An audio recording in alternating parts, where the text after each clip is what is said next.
Welcome to 360 Tamil. இன்னைக்கு இந்த வீடியோல கிரைம் பேட்ரோல்ல இருக்க ஒரு பர்டிகுலர் எபிசோடோட கதையை பத்தி தான் பார்க்க போறோம். இந்த கதையை பொறுத்த வரைக்கும் ஹிந்தியில மட்டும்தான் இருக்கு, தமிழ்ல இல்ல. அதனால மேற்கொண்டு கண்டினியூ பண்ணி பாருங்க. இந்த எபிசோடோட பிளாட்டை பத்தி சொல்றேன். ஸ்கூல் படிக்கிற பொண்ணுங்களோட பாடி கிடைக்குது, கடல்ல தான் அந்த பாடி கிடைக்குது. அடுத்தடுத்து 2 பொண்ணுங்களோட பாடி கிடைக்குது. அந்த 2 பொண்ணுங்க யாரு, எப்படி அவங்க கொல்லப்பட்டாங்கன்றது தான் விசாரிக்கிறாங்க. கடைசியில குற்றவாளியை கண்டுபிடிச்சாங்களா இல்லையான்னு சொல்றது தான் கதையா இருக்கும். கண்டிப்பா உங்களுக்கு பிடிக்கும் நம்புறேன். எக்ஸ்பிளனேஷனுக்குள்ள போறதுக்கு முன்னாடி வீடியோக்கு ஒரு லைக் போடுங்க. அது மூலியமா இந்த வீடியோ இன்னும் நிறைய பேர்கிட்ட கொண்டு போய் சேர்க்கப்படும். மேற்கொண்டு டைம் வேஸ்ட் பண்ணாம நம்ம நேரடியா எக்ஸ்பிளனேஷனுக்குள்ள போயிடலாம். எபிசோடு ஸ்டார்டிங் சீனே கரையோரமா 2 மீனவர்கள் மீன் பிடிச்சிட்டு இருக்கிறத நமக்கு காட்டுறாங்க. இவங்க வலையில ஏதோ மாட்டிக்குது போல, வெயிட்டா மாட்டிருக்கு, இழுன்ற மாதிரி 2 பேருமே இழுத்துட்டு இருக்காங்க. இப்ப பக்கத்துல வந்ததுக்கு அப்புறம் தான் ஒரு பெட்டி தான் வந்திருக்குன்னு உங்களுக்கு தெரிய வருது. யாரு இங்க பெட்டியை போட்டது அப்படின்ற மாதிரிலாம் யோசிச்சுட்டு இருக்காங்க. அந்த பெட்டி பூட்டு போட்ட மாதிரி தான் இருக்கு. பூட்டை உடைப்போன்ற மாதிரி இவங்க 2 பேருமே சேர்ந்த மாதிரி பூட்டை உடைக்கிறாங்க. உடைச்சு உள்ள பார்த்தவங்க ஷாக் ஆயிடுறாங்க. ஏன்னா உள்ள ஒரு சின்ன பொண்ணோட பாடி தான் இருக்கு. இப்போ உடனே போலீஸ்க்கு தகவலை கொடுத்துட்றாங்க. இன்ஸ்பெக்டரோட அசிஸ்டன்ட் தான் இந்த ஸ்பாட்டுக்கு வந்திருக்காரு. எப்படி கிடைச்சது அப்படின்ற மாதிரிலாம் விசாரிக்கிறாரு. சார், மீன் பிடிக்க போலான்னு நினைச்சோம், கொஞ்ச தூரம் தான் உள்ள போயிருப்போம், அதுக்குள்ள இந்த மாதிரி ஒரு பாக்ஸ் கிடைச்சது, ஓபன் பண்ணி பார்த்தா பாடி இருந்தது அப்படின்ற மாதிரிலாம் சொல்லிட்டு இருக்காங்க. யார் இந்த மாதிரி பண்ணிருப்பா அப்படின்ற மாதிரி இவருமே யோசிக்கிறாரு. அந்த பொண்ணோட ஃபேஸ் கிளியரா தெரியுது. இவருமே ஆளுங்களை வச்சு டிராலாம் பண்ணிடுறாரு. இத பத்தி இன்ஸ்பெக்டர் கிட்ட சொல்லணும்னு நினைக்கிறாரு. சார், அந்த பொண்ணோட போஸ்ட்மார்ட்டம் ரிப்போர்ட் வந்துருச்சுன்ற மாதிரி ரிப்போர்ட்டை காட்டுறாரு. ஆக்சுவலா உயிரோட இருக்க மாதிரி தான் தூக்கி போட்டிருக்காங்க. அந்த பொண்ணு தண்ணியால் தான் இறந்து போயிருக்கா, அதுதான் ரிப்போர்ட்ல போட்டிருக்கு. அந்த பொண்ணு எப்படி இருப்பான்றதை வரைஞ்சிட்டாங்கல்ல, இந்த போட்டோ வச்சு விசாரிச்சு பாருங்கன்ற மாதிரி இன்ஸ்பெக்டர் சொல்றாரு. அசிஸ்டன்ட்டும் சரின்ற மாதிரிலாம் ஏத்துக்கிறாரு. இப்ப அசிஸ்டன்ட்டும் ஆளுங்களும் சேர்ந்த மாதிரி அந்த சின்ன பொண்ணோட போட்டோவை காமிச்சு விசாரிச்சுட்டு இருக்காங்க. எல்லாருமே தெரியலன்ற மாதிரி சொல்றாங்க. அந்த மாதிரி இவங்க ஒரு கடைக்காரர் கிட்ட விசாரிக்கிறாங்க. அந்த கடைக்காரர் எனக்கு தெரியும்ன்ற மாதிரி சொல்றாரு. ஆக்சுவலா இந்த சின்ன பொண்ணு வேற ஒரு சின்ன பொண்ணு கூடயும் அம்மா கூடயும் தான் வந்தான்னு நினைக்கிறேன். மொத்தம் 3 பேர் வந்தாங்கன்ற மாதிரி சொல்றாரு. அந்த பெரிய லேடி அம்மாவா தான் இருக்க வாய்ப்பு இருக்குன்னு சொல்றாரு. குழந்தையோட அம்மான்னு வச்சுக்கிட்டா கூட அவங்க பார்க்க எப்படி இருப்பாங்கன்னு உங்களுக்கு தெரியும்ல, அடையாளம் சொல்லணும் அப்படின்ற மாதிரி இந்த அசிஸ்டன்ட் சொல்றாரு. இந்த கடைக்காரர் அடையாளம் சொல்லியிருப்பாரு போல. அது மூலியமா அந்த குழந்தைங்களோட அம்மா எப்படி இருப்பாங்கன்றதை இவங்க வரைஞ்சிடுறாங்க. சார், 2 குழந்தைங்க கூட இவங்க தான் வந்திருக்காங்க, இவங்க அம்மாவா இருக்க வாய்ப்பு இருக்கு அப்படின்ற மாதிரிலாம் போட்டோவை காமிச்சிட்டு இருக்காரு. ஆக்சுவலா இவங்க பேரு பிரியா அப்படின்றது. இப்ப பிரியா ஒரு வீட்டுல இருக்கிறத நமக்கு காட்டுறாங்க. கேண்டில்லாம் ஏத்தி வச்சிட்டு இருக்காங்க. இவங்களுக்கு சாப்பாடுலாம் வைக்கப்பட்டிருக்கு. அதை சாப்பிடலாம் அப்படின்ற மாதிரி எடுத்து சாப்பிட்டுட்டு இருக்காங்க. அப்படி சாப்பிட்டுட்டு இருக்கும் போது பயங்கரமா விக்குது. இவங்களும் தண்ணி எடுக்கணும் அப்படின்ற மாதிரி வேகமா இங்க இருந்து எந்திரிச்சு நடக்கிறாங்க. அப்படி நடந்துட்டு இருக்கும் போது இவங்க கால் இருக்குல்ல, ஒரு இடத்துல ஸ்டக் ஆயிருது. கார்னு இவங்களை லாக் பண்ணி வச்சிருக்காங்க. இவங்க திரும்பி அந்த செயினை ஒரு பார்வை பாக்குறாங்க. இப்ப கொஞ்சம் பொறுமையா தள்ளி போய் அந்த வாட்டர் கேனை எடுத்துடுறாங்க. முதல்ல வேகமா போயிருப்பாங்க, இப்ப பொறுமையா போய் வாட்டர் கேனை எடுத்துடுறாங்க. இவங்க பேரு பிரியான்னு சொன்ன பாத்தீங்களா, இவங்கள தான் அந்த கடைக்காரர் பார்த்திருக்காரு. இவங்களோட பொண்ணுங்களா என்னன்றது கிளியரா நமக்கு தெரியல. இவங்க எங்க லாக் செய்யப்பட்டிருக்காங்கன்றதும் நமக்கு கிளியரா தெரியல. இவங்க சாப்பிட்டுட்டு இருக்கும் போது ஒரு மர்ம நபர் இந்த இடத்துக்கு வராரு. முறைச்சு ஒரு பார்வை பாக்குறாரு. இவங்களை லாக் பண்ணி வச்சிருக்கவர் யாருன்றத நமக்கு காட்டல. ஏற்கனவே ஒரு பகுதியில பெட்டி கிடைச்சது பாத்தீங்களா, அதுக்கு பக்கத்துல இருக்க பகுதியை செக் பண்ணி பார்க்கணும்ன்ற மாதிரி அசிஸ்டன்ட் யோசிக்கிறாரு. இப்ப 2 ஆளுங்களை வச்சுதான் செக் பண்ணிட்டு இருக்காரு. அப்படி செக் பண்ணிட்டு இருக்கும் போது இன்னொன்று பெட்டி உங்களுக்கு தட்டுப்படுது, கொண்டு வாங்கன்ற மாதிரி சொல்றாரு. ஆளுங்களும் கரைக்கு கொண்டு வந்துடுறாங்க. பூட்டு போட்டிருக்கு, உடைக்கலான்ற மாதிரி இவங்க பூட்டெல்லாம் உடைச்சிடுறாங்க. உள்ள பார்த்தா இன்னொன்னு சின்ன பொண்ணோட பாடி தான் இருக்கு. இந்த அசிஸ்டன்ட்டும் சின்ன பொண்ணோட ஃபேஸை பாக்குறாரு. ஆக்சுவலா அந்த கடைக்காரர் வேற ஒரு சின்ன பொண்ணையும் பார்த்தேன்னு சொன்னாரு பாத்தீங்களா, அந்த கடைக்காரர் கிட்ட விசாரிக்கிறாரு. இதுதான் அந்த சின்ன பொண்ணுன்றதை கன்ஃபார்ம் பண்ணிடுறாரு. ஒரு லேடி 2 சின்ன பொண்ணுங்களை கூட்டு வந்திருக்காங்க. இப்ப அந்த லேடி எங்க போனாங்கன்னு தெரியல. சின்ன பொண்ணுங்க இறந்து போன மாதிரி கிடைச்சிருக்காங்க. யூனிஃபார்மை வச்சு விசாரிச்சா என்னன்ற மாதிரி யோசிக்கிறாங்க. அந்த ஸ்கூல் யூனிஃபார்ம் எந்த ஸ்கூலோடது அப்படின்றது இவங்களுக்கு தெரிஞ்சிருது. அந்த ஸ்கூல்ல இந்த பசங்களை பத்தி விசாரிச்சு பார்ப்போம் அப்படின்ற மாதிரிலாம் யோசிக்கிறாங்க. அந்த பிரியாவோட போட்டோவை காமிச்சு விசாரணை பண்ணிட்டு இருக்காங்க. ஆனா யாருக்குமே பிரியாவை பத்தி தகவல் தெரியல போல. இப்ப பிரியா லாக் செய்யப்பட்டிருக்க இடத்தை நமக்கு காட்டுறாங்க. இப்ப மர்ம நபர் இருக்காரு பாத்தீங்களா, இவங்களுக்கு சாப்பாடு வச்சுட்டு போறாரு. அப்ப தெரியாதனமா அவரோட பர்சு கீழே விழுந்துரும். கவனிக்காம அவர் பாட்டுக்கு வெளியே போயிடுறாரு. அவர் வெளியே போறாரா அப்படின்றத இவங்க பாக்குறாங்க.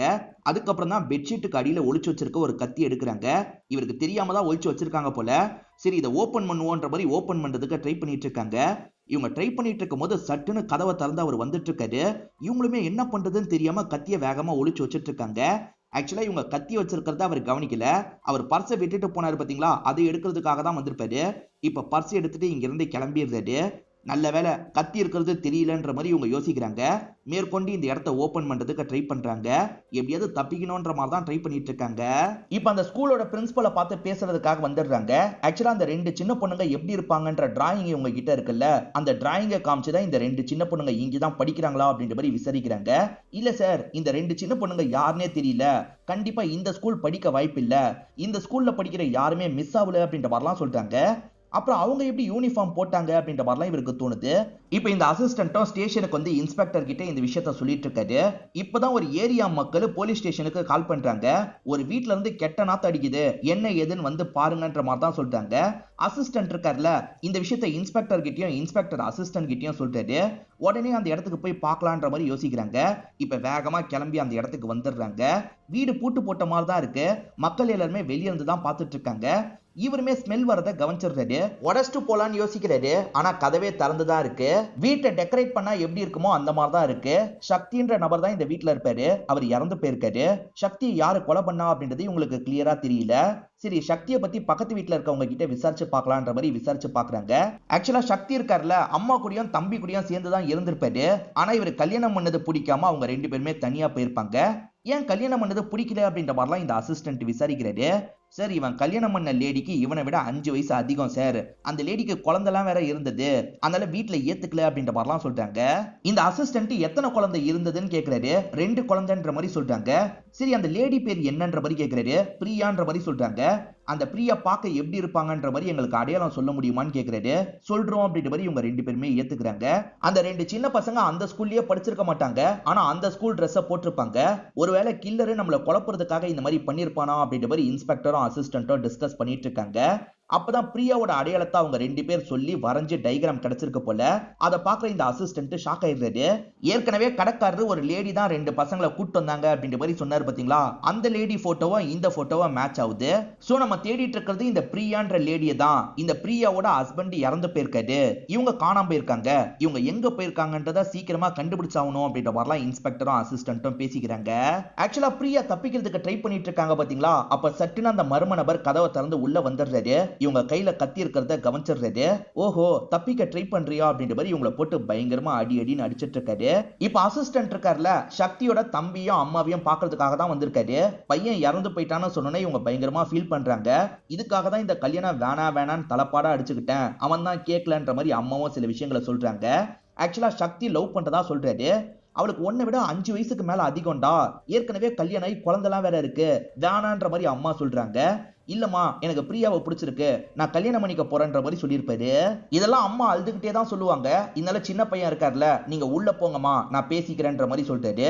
சரி, அந்த பிரியா இப்படிதான் இருப்பாங்களா, பார்த்து சொல்லுங்கன்ற மாதிரி போட்டோவை காட்டுறாங்க. ஆமா சார், இவங்க தான் பிரியான்ற மாதிரி இந்த தம்பி சொல்றாரு. சரி, 2 பேருக்குள்ள எப்படி லவ் ஆச்சு, அதை பத்தி கொஞ்சம் சொல்ல முடியுமா அப்படின்ற மாதிரி அசிஸ்டன்ட் கேட்கறாரு. சொல்றேன் அப்படின்ற மாதிரி இந்த தம்பியும் சொல்ல ஆரம்பிக்கிறாரு. ஆக்சுவலா 2 பேருமே ஒரே வீட்டுல தான் வேலை பார்ப்பாங்க. அவர் டிரைவிங் வேலை பார்ப்பாரு, இவங்க வீட்டு வேலை பார்ப்பாங்க. இவங்க ஃபேன் எல்லாம் தொடச்சிட்டு இருக்காங்க. ஸ்லிப் ஆகி விழ போறாங்க. கரெக்டா அந்த பையன் சக்தி தான் வந்து பிடிக்கிறாரு. இவங்க 2 பேருமே இப்படி வேலை பார்த்து தான் கொஞ்சம் கொஞ்சமா க்ளோஸ் ஆயிருக்காங்க. இவங்க கொஞ்சம் நெருக்கமா பேசிட்டு இருக்கிறதெல்லாம் இந்த வீட்டு அம்மா பாத்துருவாங்க. பயங்கரமா டென்ஷன் ஆயிருப்பாங்க. ஆக்சுவலா இப்ப வீட்டு அம்மா தான் இந்த கதையெல்லாம் சொல்லிட்டு இருக்காங்க. சார், வீட்டுல சின்ன பசங்களாம் இருக்காங்க, இவங்க இப்படி பண்றதை பார்க்கும்போது எனக்கு கோவம் வந்துருச்சு சார், அதனால தான் 2 பேரையும் வேலையை விட்டு அனுப்பிட்டேன் அப்படின்ற மாதிரிலாம் சொல்லிட்டு இருக்காங்க. பிரியாக்கு 2 குழந்தைங்க இருக்காங்கல்ல, அந்த குழந்தைய கூட்டிட்டு இந்த இடத்துக்கு வருவாங்களா, குழந்தைகிட்ட எப்படி நடந்துப்பாங்க அப்படின்ற மாதிரிலாம் அசிஸ்டன்ட் கேட்கறாரு. சார், குழந்தைனா அவளுக்கு உயிர், குழந்தைகிட்ட ரொம்ப பாசமா இருப்பான்ற மாதிரிலாம் இவங்க சொல்றாங்க. ஆனா குழந்தைங்க நிறைய விஷயத்த கேட்கும், அதெல்லாம் வாங்கி தர முடியலன்ற மாதிரி பிரியா ரொம்ப ஃபீல் பண்ணுவா. அதனால தான் என் வீட்டுல இருக்க பொருள் துணிமணிலாம் தருவன்ற மாதிரி இவங்க சொல்றாங்க. துணிமணிலாம் தருவீங்களா, உங்க பசங்க எந்த ஸ்கூல்ல படிக்கிறாங்கன்ற மாதிரி கேட்கறாரு. இவங்களுமே ஸ்கூலோட பேரை சொல்றாங்க. அதாவது யூனிஃபார்ம் மேட்ச் ஆச்சுல, அந்த ஸ்கூலோட பேரை தான் சொல்றாங்க. சில பசங்களாம் வீட்டுல இருக்கும் போதே யூனிஃபார்மை யூஸ் பண்ணுவாங்கல்ல, அந்த மாதிரி தான் அந்த 2 சின்ன பசங்க யூஸ் பண்ணிருக்காங்க. அப்பதான் யாரோ கொலை செஞ்சிருக்காங்க போலன்ற மாதிரிலாம் யோசிக்கிறாரு. சரி, பிரியாவோட ஃபேமிலியை பத்தி தெரியுமான்ற மாதிரி டீட்டெயில வாங்கிக்கிறாரு. அந்த ஓனர் லேடி இருக்காங்கல்ல, பிரியாவோட எக்ஸ் ஹஸ்பண்ட பத்தி சொல்லியிருப்பாங்க. அவர் பேரு ரமேஷ் அப்படின்றது. இப்ப அவருக்கு புதுசா கல்யாணம் ஆயிருக்கு. ஒய்ஃபோட பேரு தீபா அப்படின்றது. இதை தாண்டி அம்மாவோட அட்ரஸையும் அண்ணனோட அட்ரஸையும் சொல்லியிருப்பாங்க. 2 பேருமே சேர்ந்த மாதிரி ஒரு வீட்டுல தான் இருக்காங்க. அந்த வீட்லயும் போய் விசாரிக்கணும் அப்படின்ற மாதிரி இன்ஸ்பெக்டர் சொல்றாரு. இப்ப முதல்ல எக்ஸ் ஹஸ்பண்ட் வீட்டுல விசாரிக்கலான்ற மாதிரி வந்திருக்காங்க. தீபா தான் கதவை திறக்கிறாங்க. யாரு என்னன்ற மாதிரிலாம் கேட்டுட்டு இருக்காங்க. உங்க ஹஸ்பண்ட் கிட்ட பேசணும் அப்படின்ற மாதிரி பேச ஆரம்பிக்கிறாங்க. உங்க எக்ஸ் ஒய்ஃப் பிரியா எங்கன்ற மாதிரி கேக்குறாங்க. எனக்கு தெரியாதுன்ற மாதிரி ரமேஷ் சொல்றாரு. பிரியா வேலை பார்க்குற இடத்துல இருந்து உங்களுக்கு கால் பண்ணி அடிக்கடி சண்டை போடுவாங்களாமே, என்ன விஷயம் அப்படின்ற மாதிரி இன்ஸ்பெக்டர் கேட்கிறாரு. சார், குழந்தை விஷயமா தான் எங்களுக்குள்ள சண்டை ஏற்படும்ன்ற மாதிரி இவர் சொல்றாரு. ஆக்சுவலா 2 குழந்தைய இவங்களுக்கு பிறந்த குழந்தையா தான் இருக்கும். 2 பசங்களை பிரியா தான் பாத்துக்கணும், இவர் மாசம் மாசம் காசு தரணும் அப்படின்ற மாதிரி தான் தீர்ப்பு வந்திருக்கும். ஆனா பிரியா அந்த குழந்தைங்களை வச்சுக்கிறதுல ஒரு சிக்கல் இருக்கு. அடுத்த லைஃப் அவங்களால அமைக்கவே முடியல, ரொம்ப கஷ்டமா இருக்கு. அதனால நீங்க கொஞ்ச நாள், நான் கொஞ்ச நாள் வச்சுக்கலான்ற மாதிரிலாம் சொல்றாங்க. ஆனா இவர் ஏத்துக்க மாட்டாரு. ஏன்னா இவரோட ஒய்ஃப் தீபா அதுக்கு ஏத்துக்க மாட்டாங்க. நான் நிம்மதியா இருக்கணும்னு நினைக்கிறேன், நான் பசங்களை பார்க்கணும்னா வரேன், மற்றபடி பசங்களை என்னாலாம் வச்சுக்க முடியாது அப்படின்ற மாதிரி சண்டை போடுறாரு. அப்படிதான் எங்களுக்குள்ள ஆர்குமெண்ட் போயிட்டு இருந்தது அப்படின்ற மாதிரிலாம் ரமேஷ் சொல்றாரு. இப்ப எதுக்காக சார் இதெல்லாம் கேக்குறீங்கன்ற மாதிரியா ரமேஷ் கேக்குறாரு. ஏன் கேக்குறேன்னா, உங்க 2 பசங்க இறந்து போயிட்டாங்க, இந்த மாதிரிதான் பாடி கிடைச்சிருக்கு, உங்க ஒய்ஃப் எங்க போனாங்கன்னே தெரியல, தேடிட்டு இருக்கோம் அப்படின்ற மாதிரிலாம் சொல்றாங்க. சார், இதுக்கும் எனக்கும் எந்த ஒரு சம்பந்தமும் கிடையாது சார், ப்ளீஸ் சார் நம்புங்க அப்படின்ற மாதிரிலாம் சொல்லிட்டாரு. இன்ஸ்பெக்டரும் டீமும் இங்க இருந்து கிளம்பிடுறாங்க. இப்ப பிரியாவோட அம்மாவை பாக்குறதுக்காக தான் வந்திருக்காங்க. பிரியா குழந்தைய வச்சுக்கிறதுல என்ன பிரச்சனை இருந்தது அப்படின்ற மாதிரி அசிஸ்டன்ட் கேக்குறாரு. அம்மாவும் காரணத்தை சொல்றாங்க. ஆக்சுவலா ரமேஷை விட்டு பிரிஞ்சாங்க பாத்தீங்களா, வேற ஒருத்தரை கல்யாணம் பண்ணிருப்பாங்க. அந்த நபரோட பேரு வெங்கி அப்படின்றது. அவரு குழந்தை நம்ம கிட்ட இருக்க கூடாது, குழந்தைய ஃபர்ஸ்ட் ஹஸ்பண்ட் கிட்ட தந்துரு அப்படின்ற மாதிரி சொல்லியிருப்பாரு. அதனால அவர் கூட வந்து பிரிஞ்சிருப்பாங்க. மூணாவதா ரேவந்த்னு ஒருத்தரை கல்யாணம் பண்ணிருப்பாங்க. அவர் குழந்தைய கூட வச்சுக்கலான்ற மாதிரி தான் சொல்லியிருப்பாரு. ஆனா எப்ப பாரு இவங்களை சந்தேகப்பட்டுக்கிட்டே இருப்பாரு. அதனால அவரை விட்டும் பிரிஞ்சிருப்பாங்க. சோ அவங்க அதுக்கப்புறம் 2 கல்யாணம் பண்ணிருக்காங்க. அதை தாண்டி தான் சக்தியை கல்யாணம் பண்ணிருக்காங்கன்னு உங்களுக்கு தெரிய வருது. சக்திக்கும் உனக்கும் நிறைய வயசு வித்தியாசம் இருக்கு, வேணான்ற மாதிரி நானும் என்னோட பையனும் சொன்னோம், கேட்கவே இல்லைன்ற மாதிரி அம்மா சொல்லிட்டு இருக்காங்க. சரி, உங்க பையன் எங்கன்ற மாதிரி கேக்குறாரு. அவன் வெளியூர்ல வேலை பாக்குறான்ற மாதிரி அம்மா சொல்றாங்க. இப்ப மர்ம நபர் இருக்கார்ல, பிரியாக்கு சாப்பாடை கொண்டு வந்து வைக்கிறாரு, சாப்பிடுன்ற மாதிரி சொல்றாரு. பிரியாவும் தயவு செஞ்சு என்ன விட்டுன்ற மாதிரி கேக்குறாங்க. அவன் முறைச்சு பாக்குறான் போல. இவங்களுமே அமைதியா சாப்பிடலாம் அப்படின்ற மாதிரி எடுத்து சாப்பிட ஆரம்பிக்கிறாங்க. திடீர்னு என்ன பண்றாங்கன்னா, ஒரு பொருளை வச்சு அவன் மண்டிலே அடிக்கிறாங்க. அவன் அசந்த டைம் தான் இப்படி பண்ணிருப்பாங்க. இங்க இருந்து தப்பிக்கணும் அப்படின்ற மாதிரி அவனை தள்ளி விட்டு வேகமா இங்க இருந்து ஓட ஆரம்பிக்கிறாங்க. பிரியாவோட செகண்ட் ஹஸ்பண்ட் பேரு வெங்கின்னு சொல்லியிருப்பேன். இப்ப வெங்கி வீட்டுக்கு தான் அசிஸ்டன்ட் வந்திருக்காரு. வீட்டை செக் பண்ணோம், வழி விடுங்கன்ற மாதிரி சொல்லிட்டாரு. எதுக்கு செக் பண்ணோம், அப்படிலாம் விட முடியாது, வாரண்ட் இருந்தா கொண்டு வாங்கன்ற மாதிரி சொல்லிட்டாரு. சரின்ற மாதிரி அசிஸ்டன்ட் இங்க இருந்து கிளம்பிடுறாரு. ஏன் இப்படி கேட்டாரு அப்படின்றது நமக்கு தெரியல. இப்ப மூணாவது ஹஸ்பண்ட பாக்குறதுக்காக வராங்க. இவர் பேரு ரேவந்த் அப்படின்றது. இவர் ஒரு மெக்கானிக் ஷெட் தான் வச்சிருக்காரு. உங்க ஒய்ஃபை எங்க மறைச்சு வச்சிருக்கீங்கன்ற மாதிரி அசிஸ்டன்ட் கேக்குறாரு. எது மறைச்சு வச்சிருக்கானா, நாளா மறைச்சு வச்சில்ல அப்படின்ற மாதிரி சொல்லிட்டாரு. என்னை விட ஒரு வயசு பையனை பார்த்து கல்யாணம் பண்ணிட்டு போயிட்டா, நான் எதுக்காக அவளை நினைச்சு ஃபீல் பண்ணிட்டு இருக்கணும், அவளெல்லாம் நான் எப்பயோ மறந்துட்டேன்ற மாதிரி சொல்லிட்டாரு. ஆனா இவங்களால நம்ப முடியல. உங்க இடத்த செக் பண்ணோம் அப்படின்ற மாதிரி சொல்றாங்க. தாராளமா செக் பண்ணிக்கோங்கன்ற மாதிரி சொல்லிட்டாரு. இவங்களுமே வேகமா உள்ள வந்து செக் பண்றாங்க. பிரோஜனமா எதுவுமே கிடைக்கல. இந்த அசிஸ்டன்ட் எல்லா தகவலையும் இன்ஸ்பெக்டர் கிட்ட சொல்லிட்டு இருக்காரு. வெங்கி வீட்டுல செக் பண்ண விடல, அதை பத்தியும் சொல்லிட்டாரு. ஓஹோ, ரூல்ஸ் எல்லாம் பேசுறானா, சரி சீக்கிரமா வாரண்ட் ரெடி பண்ணி செக் பண்ணுங்க அப்படின்ற மாதிரி இன்ஸ்பெக்டர் சொல்றாரு. அப்படியே கட் பண்ணி பிரியாவை நமக்கு காட்டுறாங்க. அங்க இருந்து தப்பிச்ச பிரியா ஓடி வந்துட்டு இருக்காங்க. மயக்கம் போட்டு கீழே விழுந்துடுறாங்க. ஆக்சுவலா பிரியா கிடைச்சிட்டாங்கன்ற மாதிரி உங்களுக்கு தகவல் கிடைக்குது. ஒரு ஹாஸ்பிட்டல்ல தான் இருக்காங்கன்ற மாதிரி தான் தகவல் கிடைக்குது. இவங்களுமே கிளம்பி பிரியாவை பாக்குறதுக்கு வந்துடுறாங்க. இப்ப பிரியா கண்ணை முழிச்சிடுறாங்க. உங்களுக்கு என்னாச்சு, நடந்த விஷயத்த தெளிவா சொல்லுங்கன்ற மாதிரிலாம் கேக்குறாங்க. ஆக்சுவலா பிரியாக்கு ஒரு அண்ணன் இருக்கிறதா சொல்லியிருப்பேன். அந்த அண்ணன் தான் ஒரு காட்டுப்பகுதிக்கு கூட்டு போய் பிரியாவை லாக் பண்ணி வச்சிருந்திருப்பாரு. நான் தப்பிச்சு ஓடி வந்துட்டேன்னு சொல்றாங்க. அண்ணன் லாக் பண்ணாரா, ஏன்ற மாதிரி கேக்குறாங்க. இவங்களுமே காரணத்தை சொல்ல ஆரம்பிக்கிறாங்க. ஆக்சுவலா இவங்க குடும்ப பிரச்சனையினால அடிக்கடி அம்மா வீட்டுக்கு வந்துருவாங்க. அம்மா வீட்டுல மாச கணக்குல தங்குவாங்க. இதெல்லாம் சுத்தமா அந்த அண்ணனுக்கு பிடிக்கவே பிடிக்காது. அதே மாதிரி இப்ப சக்தின்னு ஒருத்தரை கல்யாணம் பண்ணிக்க போறாங்கல்ல, அந்த சக்தி கொஞ்ச நாள் கழிச்சு குழந்தைங்களை கூப்பிட்டுக்கலாம், ஸ்டார்டிங்கே குழந்தைய கூட்டு வராதுன்ற மாதிரி சொல்லியிருப்பாரு. அதனால இவங்களும் கொஞ்ச நாள் மட்டும் குழந்தைய பாத்துக்கோங்க, நான் அம்மா பொறுப்புல தான் விட்டுருப்பாங்க, நான் பாத்துக்கிறேன், நீ நல்லபடியா போயிட்டு வா, இந்த வாழ்க்கையாவது நீ நினைச்ச மாதிரி அமையுமான்ற மாதிரி அம்மா கேக்குறாங்க. கண்டிப்பா அமையான்னு எனக்கு நம்பிக்கை இருக்குன்ற மாதிரி பிரியா சொல்லியிருப்பாங்க. ஆக்சுவலா பிரியா சக்தி கூட இருக்கும் போதுதான் அண்ணன் கூட்டு போயிருப்பாரு. குழந்தைங்க அழுவுதுன்ற மாதிரி தான் கூட்டு போயிருப்பாரு. ஆனா சம்பந்தமே இல்லாம ஒரு இடத்துல லாக் பண்ணி டார்ச்சர் பண்ணிருப்பாரு. இதுதான் நடந்தது அப்படின்ற மாதிரிலாம் சொல்லி முடிச்சிடுறாங்க. சரி, நம்ம சொல்ல வேண்டியதை சொல்லிடலாம் அப்படின்ற மாதிரி சக்தி இறந்து போனதை பத்தியும் அந்த 2 சின்ன பசங்க இறந்து போனதை பத்தியும் சொல்றாங்க. இதை கேட்கிற இவங்களால ஏத்துக்கவே முடியல. என்ன சொல்றீங்க அப்படின்ற மாதிரிலாம் ஃபீல் பண்ணி அழுதுட்டு இருக்காங்க. கவலைப்படாதீங்க, குற்றவாளியை நாங்க கண்டுபிடிக்கிறோம்ன்ற மாதிரி இன்ஸ்பெக்டர் சொல்றாரு. ஆக்சுவலா இன்ஸ்பெக்டர் இருக்கார்ல, பிரியா சொன்னதையும் முழுசா நம்பியிருக்க மாட்டாரு. பிரியா சொன்னது உண்மையா பொய்யான்றத முதல்ல கன்ஃபார்ம் பண்ணும். ஒரு இடத்துல அண்ணன் லாக் பண்ணி வச்சிருந்ததா சொன்னாங்கல்ல, அந்த இடத்துல போய் அது உண்மைதானான்றத செக் பண்ணுங்கன்ற மாதிரி அசிஸ்டன்ட் கிட்ட சொல்றாரு. அசிஸ்டன்ட் அந்த ஸ்பாட்டுக்கு வராரு. உண்மையிலேயே ரொம்ப நாள் லாக் பண்ணி வச்சிருந்ததுக்கான தடையெல்லாம் இவங்களுக்கு கிடைக்குது. சார், உண்மையிலேயே யாரோ லாக் பண்ணி வச்சிருந்திருக்காங்க, இவங்க அடிச்சுதான் தப்பிச்சிருக்காங்கன்ற மாதிரி இன்ஸ்பெக்டர் கிட்ட சொல்றாரு. சரி, பிளட் வச்சு மேட்ச் பண்ணி பாருங்கன்ற மாதிரி இன்ஸ்பெக்டர் சொல்றாரு. மேட்ச் பண்ணி பார்த்தா அண்ணன் வேலைன்னு உங்களுக்கு தெரியுது. அண்ணன் இப்ப வீட்டுல இருக்காருன்னு தெரிஞ்சு வீட்லயே அமுக்கிறதுக்காக வராங்க. அம்மா ஏன் எதுக்குன்னு கேக்குறாங்க. இவங்க எதுவுமே சொல்லாம வேகமா ஸ்டேஷனுக்கு கூட்டு வந்துடுறாங்க. ஒழுங்கு மரியாதையா சொல்லு, உன் தங்கச்சியை நீ தானே லாக் பண்ணி வச்சிருந்தேன்னு கேக்குறாங்க. ஆமா சார், நான் தான் வச்சிருந்தேன் அப்படின்ற மாதிரி இவருமே ஏத்துக்கிறாரு. ஏன் எதுக்குன்ற மாதிரிலாம் கேக்குறாங்க. இவரும் காரணத்தை சொல்றாரு. அடிக்கடி அம்மா வீட்டுக்கு வந்துடுறாங்கல்ல, இவர் தான் செலவு பண்ண வேண்டியதா இருக்கும். இதை தாண்டி குடும்பத்துக்கு பெரிய அசிங்கத்தை தேடி தருவாங்க. ஏற்கனவே 3 கல்யாணம் பண்ணியிருப்பாங்க. அதை தாண்டி இப்ப சக்தின்னு ஒரு பையனை கல்யாணம் பண்ண போறாங்க. ஏஜ் டிஃபரன்ஸ் எல்லாம் ஜாஸ்தி இருக்குல்ல, இவரோட குடும்பத்தை தான் மோசமா பேசுவாங்க. அதனால தான் இப்படி பண்ணன்னு சொல்றாரு. அந்த 2 சின்ன பொண்ணுங்களை எதுக்காக சாவடிச்சேன்னு கேக்குறாங்க. சார், அந்த பசங்களை நாளா சாவடிக்கலன்ற மாதிரி ஒரு விஷயத்த சொல்றாரு. ஆக்சுவலா இவர் இந்த பசங்க இருக்கிறதுனால கடுப்பாயிடுவாரு. என்ன பண்றாருன்னா, நேரா ரமேஷ் வீட்டுக்கு இந்த பசங்களை கூட்டு வந்துடுறாரு. ஆனா ரமேஷ் வீடு பூட்டி இருக்கு. பசங்களா, நீங்க 2 பேருமே இங்கேயே நிக்கணும், கொஞ்ச நேரத்துல அப்பா வந்துருவாரு, நான் கிளம்புறேன்ற மாதிரி இங்க இருந்து கிளம்பி போயிருப்பாரு. ரமேஷோட வாசல்லயே விட்டு போன தப்ப மட்டும் தான் சார் நான் பண்ணேன், மத்தபடி சக்தியை சாவடிச்சது கூட நான் கிடையாது, வேற யாரோ தான் பண்ணிருக்காங்க அப்படின்ற மாதிரி அழுதுகிட்டே சொல்லிட்டு இருக்காரு. சரி, ரமேஷ் கிட்ட விசாரிக்கலான்ற மாதிரி ரமேஷ் வீட்டுக்கு வந்துடுறாங்க. இங்கதான் அந்த 2 பசங்களை அவர் விட்டு போயிருக்காரு. நீங்க பார்க்காம எப்படி இருக்க முடியும், பொய் சொல்லாதீங்க, உண்மையை சொல்லுங்கன்ற மாதிரிலாம் கேக்குறாங்க. சார், அன்னைக்கு நான் இந்த டைம் தான் சார் வந்தேன், அப்படி வரும்போது பசங்களெல்லாம் நான் பார்க்கல சார், நான் பசங்களை பார்த்திருந்தா வீட்டுக்குள்ள சேர்த்திருப்பேன், நல்லபடியா பார்த்திருந்திருப்பேன் சார், இப்படி கொலைலாம் பண்ணிருக்க மாட்டேன் சார், நான் சொல்றதை நம்புங்க அப்படின்ற மாதிரிலாம் கெஞ்சி கேட்கிறாரு. இவ்வளவு சொல்றாருன்னா இவர் பண்ணிருக்க வாய்ப்பு இல்லைன்ற மாதிரி யோசிக்கிறாங்க. சரி, நாங்க வரோன்னு கிளம்புறாங்க. வீட்டு வாசல்ல நின்னுட்டு இருந்தவங்க எப்படி பெட்டிக்குள்ள போய் இறந்தாங்க, குழப்பமா இருக்கு. அதே மாதிரி சக்தி எப்படி கொலை செய்யப்பட்டான். கண்டிப்பா பிரியா மேல இருக்க கோவத்துல தான் யாரோ இந்த விஷயத்த பண்ணிருக்காங்க. செகண்ட் ஹஸ்பண்டுக்கும் தேர்ட் ஹஸ்பண்டுக்கும் பிரியா மேல கோவம் இருந்தது இல்ல, அவங்க கூட இதை பண்ணிருக்க வாய்ப்பு இருக்கு. சீக்கிரமா அவன் வீட்டை ரைட் பண்ணும் அப்படின்ற மாதிரி சொல்லிட்டாரு. இப்ப இவங்க கிட்ட எல்லாமே இருக்குல்ல, அதனால ரைட் பண்றதுக்காக வந்திருக்காங்க. வெங்கி அலோவ் பண்ண மாட்டாரு. இப்ப எங்க கிட்ட வாரண்ட் இருக்குன்ற மாதிரி தள்ளி விட்டு இவங்களும் செக் பண்றாங்க. ஆனா வீட்டுல பிரோஜனமா எதுவுமே இவங்களுக்கு கிடைக்க மாட்டேங்குது. ஒய்ஃபு கூட சேர்ந்து எடுத்த போட்டோ மட்டும் தான் இவங்களுக்கு கிடைக்குது. சரி, இவனை அடிச்சு விசாரிப்போன்ற மாதிரி ஸ்டேஷனுக்கு தூக்கிட்டு வந்துடுறாங்க. போட்டு அடி அடின்னு அடிக்கிறாங்க. சார், சத்தியமா நான் எதுவுமே பண்ணல சார், பிரியாவை எனக்கு ரொம்ப பிடிக்கும் சார், குழந்தைங்க இருந்தது தான் பிரச்சனையா இருந்தது, உன் ஹஸ்பண்ட் கிட்ட விட்டுருன்னு தான் சொன்னேன், அதுக்கே அவ சண்டை போட்டுட்டு போயிட்டான்ற மாதிரிலாம் சொல்லிட்டாரு. ஆரம்பத்துல இருந்தே குழந்தைங்க உனக்கு டிஸ்டர்பன்ஸா இருந்திருக்காங்க, அதனால தான் குழந்தைங்களை கொலை பண்ணிட்டியான்ற மாதிரி இன்ஸ்பெக்டர் கேட்கிறாரு. சார், சத்தியமா நான்லாம் பண்ணலன்ற மாதிரி இவருமே அழுதுகிட்டே சொல்றாரு. என்னதான் இவர் அழுதுகிட்டே சொன்னாலும் இன்ஸ்பெக்டருக்கு இன்னும் டவுட் இருக்க தான் செய்யுது. இன்னும் அடிச்சு விசாரிங்க, ஏதாவது சொல்ல வாய்ப்பு இருக்கு அப்படின்ற மாதிரி சொல்றாரு.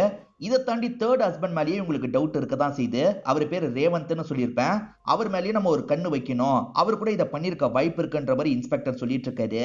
இப்ப பிரியா இருக்காங்கல்ல, சக்தியோட போட்டோவை பார்த்தோம், பசங்களோட போட்டோவை பார்த்தோம், அழுதுட்டு இருக்காங்க. இப்ப சக்தியோட அம்மாவும் தம்பியும் இந்த இடத்துக்கு வந்துடுறாங்க. ஒரு நாள் தான் என் பையன் லைஃபே போயிடுச்சு அப்படின்ற மாதிரிலாம் திட்டிட்டு இருக்காங்க. எக்ஸ் ஹஸ்பண்டான ரமேஷ் தான் கொஞ்சம் சப்போர்ட்டிவா பேசிட்டு இருக்காரு.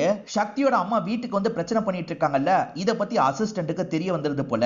இப்ப வேகமா இந்த இடத்துக்கு வந்துடுறாரு. எதுக்கு பிரச்சனை பண்ணிட்டு இருக்கீங்க, நாங்க தான் விசாரணை பண்ணிட்டு இருக்கோம்ல, முதல்ல கிளம்புங்க அப்படின்ற மாதிரிலாம் சொல்லிட்டாரு.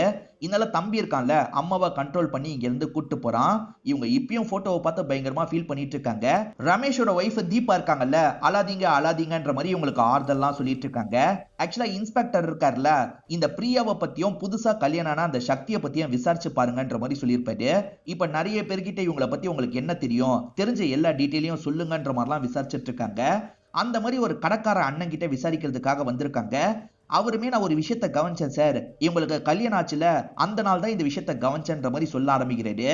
ஆக்சுவலா கல்யாணம் முடிஞ்சு இவங்க 2 பேருமே கோயிலை விட்டு கிளம்பிட்டு இருந்திருப்பாங்க. அந்த சமயம் ஒரு நபர் மறைஞ்சு இவங்களை கவனிச்சிட்டு இருந்திருப்பாரு. அவன் யாரு என்னன்னு தெரியல சார், ரொம்ப நேரம் மறைஞ்சுக்கிட்டே பார்த்தான், அதுக்கப்புறம் ஃபாலோ பண்ணி போனான்னு சொல்றாரு. இவங்களுக்கு 2 ஹஸ்பண்ட் மேலேயும் டவுட் இருக்குல்ல. இப்ப ரேவந்த் போட்டோவையும் வெங்கியோட போட்டோவையும் காட்டுறாங்க. அவர் ரேவந்த் தான் அப்படின்ற மாதிரி சொல்றாரு. அப்ப ரேவந்த தூக்கணும்ன்ற மாதிரி தேர்ட் ஹஸ்பண்டான ரேவந்த தூக்கிடுறாங்க. ஒரு சின்ன பையனுக்காக என்ன விட்டு போனவளை பத்தி நான் யோசிக்கிறது கூட இல்லன்ற மாதிரி அன்னைக்கு பேசினேன், ஆனா நீ ஃபாலோ பண்ணிருக்க, எதுக்காகடா அவங்க 2 பேரை ஃபாலோ பண்ண, நீ தானே சக்தியை கொலை பண்ண, ஒழுங்கா சொல்லுன்ற மாதிரிலாம் கேட்டுட்டு இருக்காங்க. இவனுமே எனக்கு தெரிஞ்ச விஷயத்த சொல்லிடுறேன்ற மாதிரி சொல்ல ஆரம்பிக்கிறான். ஆக்சுவலா இவர் பிரியாவை எப்ப பாரு சந்தேகப்பட்டுக்கிட்டே இருப்பாரு. அதனால தான் பிரியா இவரை டைவர்ஸ் பண்ணிருப்பாங்க. அதுக்கப்புறம் தான் சக்தியை லவ் பண்ணி கல்யாணம் பண்ணலாம்னு முடிவு பண்ணிருப்பாங்க. நம்மளை விட்டு பிரிஞ்சே 6 மாசம் கூட ஆகல, அதுக்குள்ள இன்னொருத்தன் கூட கல்யாணமா, இவ கேரக்டர் ரீதியா மோசமானவ அப்படின்ற மாதிரிலாம் இவர் யோசிச்சிருப்பாரு. கல்யாணம் முடிஞ்சு அவங்க புதுசா ஒரு வீட்டுக்குள்ள போறாங்கல்ல, அந்த வீட்டெல்லாம் இவர் கண்டுபிடிச்சிருப்பாரு. அந்த வீட்டுல அவங்க 2 பேருமே க்ளோஸா இருக்காங்க. அவங்க க்ளோஸா பேசிட்டு இருக்கிறதெல்லாம் ஜன்னல் வழியா இந்த ரேவந்த் கோவமா பார்த்துட்டு இருக்காரு. ஆக்சுவலா இந்த பிரியாக்கு பசங்களை பார்க்கணும் போல தோணுது போல. நான் பசங்களை பார்த்துட்டு வரவான்ற மாதிரி கேக்குறாங்க. சரி போயிட்டு வான்ற மாதிரி இந்த சக்தி சொல்றாரு. இவங்களுமே கிளம்புறாங்க. அந்த பிரியா போகட்டும்ன்ற மாதிரி ரேவந்த் வெட்டுறாரு. இப்ப இவன் கிட்ட பேசலான்ற மாதிரி கதவை தட்டி பேசுறதுக்காக வராரு. இவர் எக்ஸ் ஹஸ்பண்ட் அப்படின்றது சக்திக்கு தெரியும் போல. வாங்கிட்ட எல்லாம் பேசுறதுக்கு எதுவும் இல்ல, கிளம்புன்ற மாதிரி சொல்றாரு. அவ கேரக்டர் ரீதியா சரியில்லடா, புரிஞ்சுக்கோன்ற மாதிரி இவர் சொல்றதுக்கு வராரு. ஆனா இவன் கேட்க மாட்டான், போன்ற மாதிரி சொல்லிட்டு இருக்கான். அவன் புரிஞ்சுக்கவே இல்ல சார், அதனால தான் ஒரு வேகத்துல நான் கொலை பண்ணிட்டேன்ற மாதிரி சொல்றாரு. ஆனா பசங்களை நான் கொலை பண்ணலன்ற மாதிரி சொல்றாரு. இவங்க இருக்காங்கல்ல, சக்தியை கொலை பண்ணது யாருன்றது தெரிஞ்சிருச்சு. உங்க 3வது ஹஸ்பண்டான ரேவந்த் தான் கொலை பண்ணிருக்காரு. ஆனா அவர் பசங்களை கொலை பண்ணலன்னு சொல்றாரு. பசங்களை யார் பண்ணிருப்பான்றது எங்களுக்கு தெரியலன்ற மாதிரிலாம் சொல்றாங்க. சார் அந்த ரேவந்த் தான் சார் பசங்களையும் கொலை பண்ணிருக்க வாய்ப்பு இருக்கு, அவனுக்கான தண்டனையை வாங்கித்தாங்கன்ற மாதிரிலாம் சொல்றாங்க. ஆக்சுவலா உங்க அண்ணன் தானே கூட்டிட்டு போனதா சொன்னீங்க, ஆனா நீங்க தானே போயிருக்கீங்கன்ற மாதிரி இன்ஸ்பெக்டர் கேக்குறாரு. சார் நான் போனல, வழியிலேயே என்னோட அண்ணன் வந்துட்டாரு, என் அண்ணன் தான் கூட்டு போனாருன்ற மாதிரி சொல்றாங்க. ஆக்சுவலா அந்த 2 பசங்க காணாம போனாங்கல்ல, அந்த நாள் எல்லாருமே எந்தெந்த இடத்துல இருக்காங்கன்றத செக் பண்ணலான்ற மாதிரி இவங்க செக் பண்றாங்க. அதாவது பிரியாவோட 3 ஹஸ்பண்ட்ஸ் அவங்களாம் எங்க இருந்தாங்க அப்படின்றத செக் பண்ணி பாக்குறாங்க. அதே மாதிரி பிரியாவோட அண்ணன் விட்டுட்டு போனதா சொல்லியிருப்பாரு. அவர் விடாம கூட்டிட்டு போயிருந்தா என்ன பண்றது, அதனால அவரையும் நம்ம டவுட் பண்ணோம் அப்படின்ற மாதிரி எல்லாரையும் இவங்க டவுட் பட்டுட்டு இருக்காங்க. ஆக்சுவலா அந்த பசங்களோட பாடி கிடைச்ச இடத்துல மண்ணெல்லாம் கிடைச்சிருக்கோம் பாத்தீங்களா, கண்டிப்பா பீச்சுக்கு வந்து தான் இந்த விஷயத்த பண்ணிருக்க முடியும். நம்ம சந்தேகப்படுற எல்லார் வீட்டுல இருக்க செருப்பையும் செக் பண்ணி பார்ப்போம், கண்டிப்பா அந்த மண்ணு ஒட்டிட்டு இருக்க வாய்ப்பு இருக்கு, அதை வச்சு யார் பண்ணிருக்க வாய்ப்பு இருக்குன்னு கூட கண்டுபிடிக்கலான்ற மாதிரி யோசிக்கிறாங்க. எல்லார் வீட்லயும் செக் பண்றதுக்கு வாரண்ட்டை வாங்கணும்ன்ற மாதிரி இவங்க வாங்கிடுறாங்க. இப்ப சட்டுன்னு ஒரே சமயம் எல்லார் வீட்டுக்குள்ளேயும் நுழைஞ்சிடுறாங்க. வீட்டை செக் பண்ணோம் அப்படின்ற மாதிரி செக் பண்ண ஆரம்பிக்கிறாங்க. குறிப்பா செருப்பு ஸ்டாண்ட் இருக்கு பாத்தீங்களா, அந்த இடத்த தான் இவங்க செக் பண்றாங்க. எல்லாரோட செருப்பு ஸ்டாண்டையும் செக் பண்றாங்க. அப்படி செக் பண்ணும் போது இவங்களுக்கு ஏதோ கிடைக்குது போல. சரி இதை கொண்டு போலாம் அப்படின்ற மாதிரி இவங்களும் கொண்டு போயிட்டு இருக்காங்க. செக் பண்ணி பார்த்ததுல ஒரு செருப்பு அந்த மண்ணோட மேட்ச் ஆகுது. சோ இவங்க தான் இதை பண்ணிருக்க வாய்ப்பு இருக்குன்ற மாதிரி கண்டுபிடிச்சிடுறாங்க. இப்ப ரமேஷோட வீட்டுக்கு தான் வராங்க. ரமேஷும் சத்தியமா நான் எதுவுமே பண்ணலன்ற மாதிரிலாம் சொல்றாரு. ஆமா ரமேஷ், நீங்க பண்ணல, உங்க ஒய்ஃப் தான் பண்ணிருக்காங்க அப்படின்ற மாதிரி இன்ஸ்பெக்டர் ஒய்ஃபை பாக்குறாரு. ஒய்ஃப் திருன்னு முழிச்சிட்டு இருக்காங்க. இப்ப ஒய்ஃபை ஸ்டேஷனுக்கு கூட்டு வந்துடுறாரு. எதுக்காக இந்த விஷயத்த பண்ணீங்க, ஒழுங்கா சொல்லுங்கன்ற மாதிரிலாம் கேட்கிறாரு. சரி நான் எல்லாத்தையும் சொல்லிடுறேன் அப்படின்ற மாதிரி இவங்களுமே நடந்த விஷயத்த சொல்ல ஆரம்பிக்கிறாங்க. ஆக்சுவலா அன்னைக்கு ஒய்ஃப் அந்த இடத்துக்கு வந்திருப்பாங்க. ஒய்ஃப் மட்டும் வராம இவங்களோட அம்மா கூட தான் வந்திருப்பாங்க. 2 சின்ன பொண்ணுங்க இருக்காங்கல்ல, அப்பாவை பாக்குறதுக்காக வந்திருக்கோன்ற மாதிரி சொல்லிட்டாங்க. இதை பாக்குற அம்மாக்கும் இவங்களுக்கும் கடுப்பா இருக்கு.